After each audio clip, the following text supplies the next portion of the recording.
Hello, wonderful people. How are you? Today I'm talking about the white hats and about whether they exist or not. And if they do, who are they? And if they do, why haven't they sorted this mess out already? I'll tell you all about it on the other side.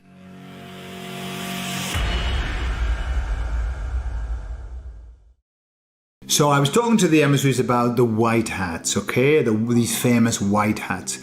And I said to them, look, do the white hats exist? Are they real? And they said, yes, of course.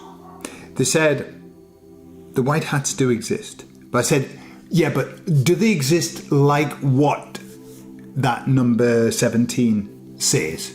You know, where they're actually in charge of everything. They've got everything organised and they're just running this script.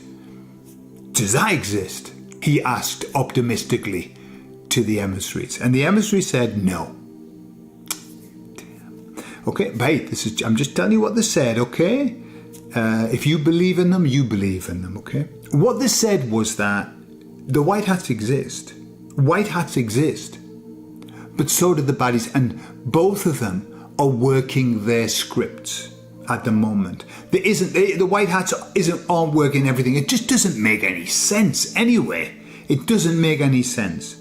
You know, all of this, they would create a war, and yeah, people are going to die, but it's like collateral damage because they've got to wake people up. I think that's a pile of bollocks. Truly. No, what's very clear is there's a dark agenda here, and there's a good agenda.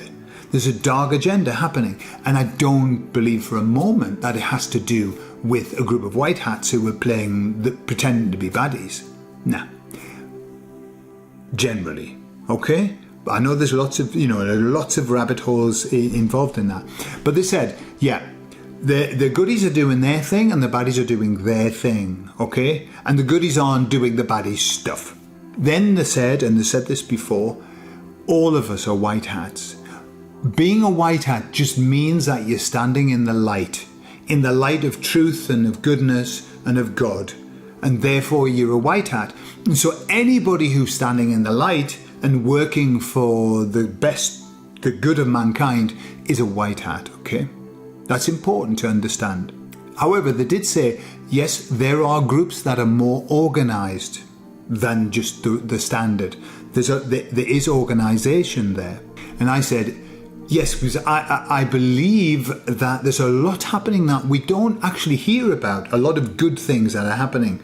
There's a lot of, groups and people pushing back and exposing, etc. And they said, yes, indeed, there's a lot.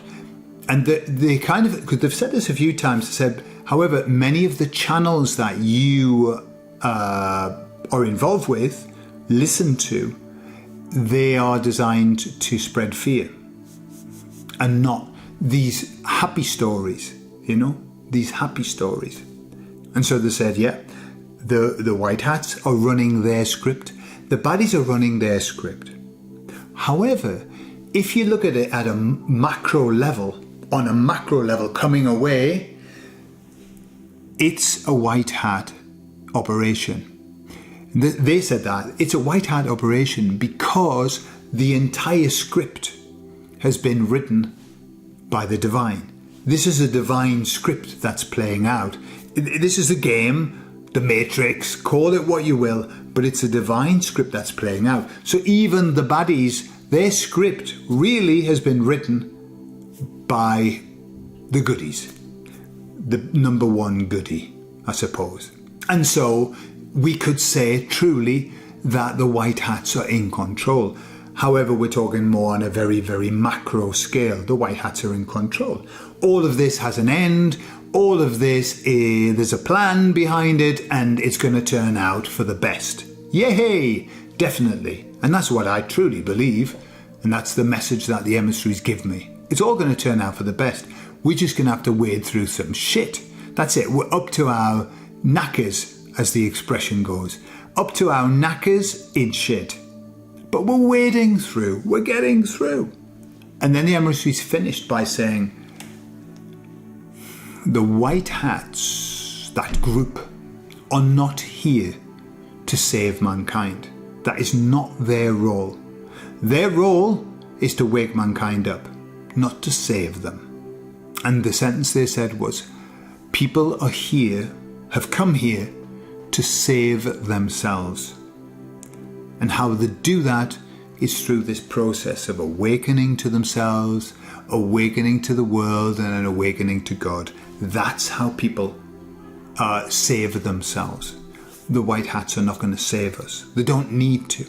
They can't, because that's not part of the script. The script is that we save us. That's it.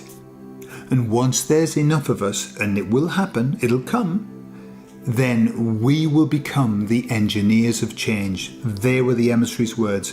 You will all be the engineers of change. That's nice, that. It makes me think of a steam train and the engineers, at the front, woo, woo, feeding the fire and everything. The engineers of change. That's who we're going to be. That's who we are. And all that we've got to do is remember that. I mean, it's all of these things, I've heard them. I've heard them since I started looking into spirituality. All we have to do is remember who we are. That's it. And it's true. That's all. Waking up is just waking up to who you've always been. To remember who you've always been. Once that's done, it's done. Job done. That's our journey done. I can go now. My journey's done, God. Can I go now? No, he said. You've got to stay. Bummer. Okay then, I will stay. Now, I don't think I'm the only person that's ever asked that. My wife says she's definitely not coming back again. That's what she says. But she says that here in 3D, it'll all be different on the other side. I love you all, and I'll talk to you all soon. Bye-bye.